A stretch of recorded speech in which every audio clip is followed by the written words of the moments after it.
Hello കൂട്ടുകാരെ, എല്ലാവർക്കും സുഖമല്ലേ? ഞാൻ കുറച്ച് ഗ്യാപ്പ് ഇട്ടു വീഡിയോ ഒക്കെ ഇടാൻ വേണ്ടിയിട്ട്. ഡെലിവറി കഴിഞ്ഞിട്ട് ഞാൻ 8-ന് ഈ മന്ത് 8 ഡിസംബർ 8-ന് ഞാൻ ഏട്ടൻ്റെ വീട്ടിലേക്ക് വന്നു. അപ്പോൾ ഞാൻ ഏട്ടൻ്റെ വീട്ടിലാണ്. ഇന്നെന്തായാലും ഒരു സ്പെഷ്യൽ ഡേ ആണ്. എൻ്റെ മോൾക്ക് ചോറ് കൊടുക്കുകയാണ്.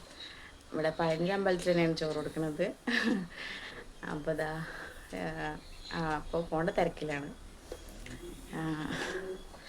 പിന്നെ എല്ലാവരും എന്നെ സപ്പോർട്ട് ചെയ്യുക, സബ്സ്ക്രൈബ് ചെയ്യുക. എന്താ അടുക്കളയ്ക്ക് അപ്പോൾ ബ്രേക്ക്ഫാസ്റ്റൊക്കെ ഉണ്ടാക്കിയിട്ടാണ് അമ്പലത്തിലേക്ക് പോകുന്നത്. രാവിലെ എൻ്റെ കുക്കിംഗാണ്. ഉപ്മാവാണ് ഉണ്ടാക്കുന്നത്. അമ്മ സാമ്പാറിനുള്ള വെജിറ്റബിൾസൊക്കെ കട്ട് ചെയ്യണം. ആൾ ചിരിക്കുക കേട്ടോ ഞാൻ വീഡിയോ എടുക്കുന്ന സമയത്ത്. നമ്മളുടെ ചോറ് കൊടുക്കാൻ പോവുകയാണ്. ടൈം നല്ല ലേറ്റായി, നടന്നുകൊണ്ടിരിക്കുകയാണ് അമ്പലത്തേക്ക്.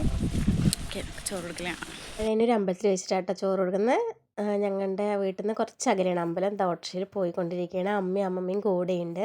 കോഴി അമ്പലം എന്ന പേരിൽ അറിയപ്പെട്ടതിൻ്റെ ഐതിഹ്യം ഞാൻ മറ്റൊരു വ്ളോഗായിട്ട് വരുന്നതാണ്. ഏട്ടനും മോളിത നടക്കുകയാണ് കേട്ടോ. എൻ്റെ സൗണ്ടിൽ കുറച്ച് വ്യത്യാസം ഉണ്ടാവും. പനിയൊക്കെ പിടിച്ച് കിടപ്പിലായിരുന്നു കേട്ടോ. അപ്പോൾ ഒന്ന് ശരിയായേ ഉള്ളൂ. അതാ മോളും ഏട്ടനും അനിയനും ഒക്കെ ഉണ്ടായിരുന്നു കേട്ടോ. അമ്മ ചെറുതിനെ എടുത്തിട്ടുണ്ട്. ഞങ്ങളുടെ അമ്പലത്തിലേക്ക് കയറാൻ പോവുകയാണ്. അവിടുത്തെ തിരുമേനിയോട് ചോദിക്കുകയാണ് എന്തൊക്കെയാണ് കാര്യങ്ങൾ.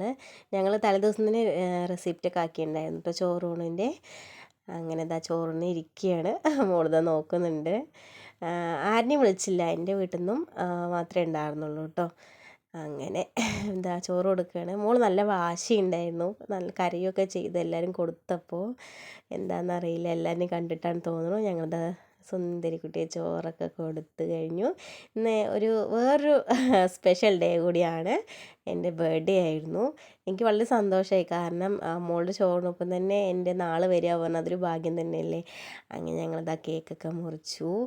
അടുത്ത് പ്ലം കേക്ക് ഉണ്ട് കേട്ടോ, ക്രിസ്മസിൻ്റെ ബാലൻസ് ആണ്. അങ്ങനെ കേക്കൊക്കെ കഴിച്ച് ചെറിയൊരു സദ്യയൊക്കെ ഉണ്ടാക്കിയിട്ടുണ്ടായിരുന്നു കേട്ടോ. അപ്പോൾ നമ്മുടെ കുട്ടിയുടെ ചോറൂണ് നല്ല രീതിക്ക് നടന്നു. ഒരുപാട് വീഡിയോസൊന്നും എടുക്കാൻ പറ്റിയില്ല, കാരണം മോൾ നല്ല കരച്ചിലായിരുന്നു. എല്ലാവരും കണ്ടതുകൊണ്ടായിരിക്കാം. ആരും ക്ഷണിച്ചൊന്നുമില്ല, വീട്ടിൽ നിന്ന് മാത്രമേ ഉണ്ടായിരുന്നുള്ളൂ. പിന്നെ എന്താ വെച്ചാൽ കേക്ക് കെട്ടിയത് എൻ്റെ ബർത്ത്ഡേ ആയിരുന്നു. ഒക്കെ വീഡിയോസിൽ കണ്ടല്ലോ അല്ലേ. അപ്പോൾ അങ്ങനെ ഇനി വേറൊരു വീഡിയോസായിട്ട് അടുത്ത വ്ളോഗായിട്ട് വരാം. എല്ലാവരും എന്നെ സപ്പോർട്ട് ചെയ്യണം, സബ്സ്ക്രൈബ് ചെയ്യണം, കമൻറ്റ് ചെയ്യണം. എന്നാൽ മാത്രമേ എനിക്ക് മുന്നോട്ട് പോകാൻ പറ്റുള്ളൂ. ഓക്കെ, നെക്സ്റ്റ് വീഡിയോയുമായി വീണ്ടും വരാം. ബൈ.